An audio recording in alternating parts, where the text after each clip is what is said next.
Have you ever felt a pang in your chest when someone else succeeded? Have you ever watched a colleague get the promotion, a friend buy the dream house, or a peer's work get public praise, and instead of feeling joy for them, you felt a quiet, almost shameful tightening inside? Welcome back to the channel. Today we're going to talk about one of the most underrated but transformative spiritual and psychological practices: rejoicing. In Buddhist tradition, it's called soishi to feel genuine joy at the good fortune, virtues, or achievements of others. This is not forced politeness or social performance.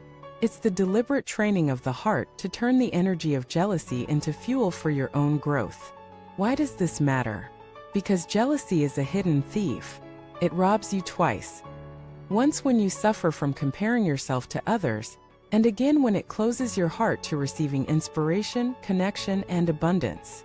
Rejoicing flips this script.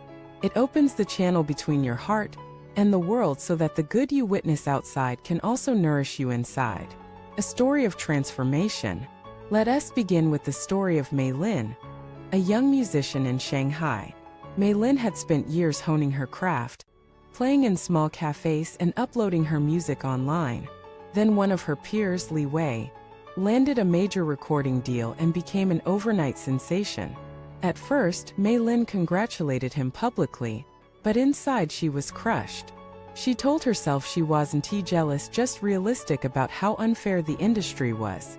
But she noticed that every time she saw his name on social media, she felt a tightening in her stomach and a flood of critical thoughts. One day, she came across a teaching on soishi from an old Buddhist text. The idea struck her.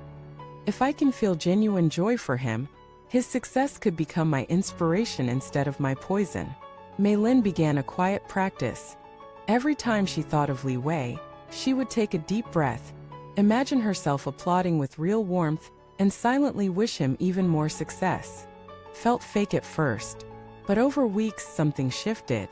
Her body no longer tensed when she saw his name. She found herself curious about what had worked for him, learning from his path instead of resenting it. 6 months later, she landed her own record deal, not through the same route, but through a chain of collaborations that came from people who were drawn to her newfound openness. Why rejoicing works?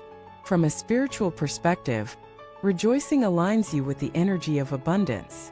Instead of shrinking when you see others' gains, you expand to include their joy in your own.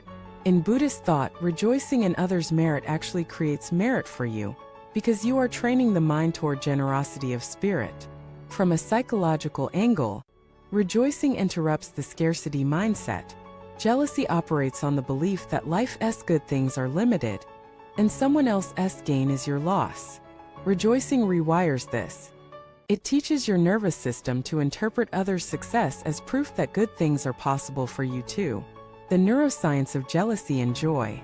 Jealousy and joy activate different neural circuits. Jealousy often lights up regions associated with social pain, such as the anterior cingulate cortex. This is why jealousy can feel physically uncomfortable.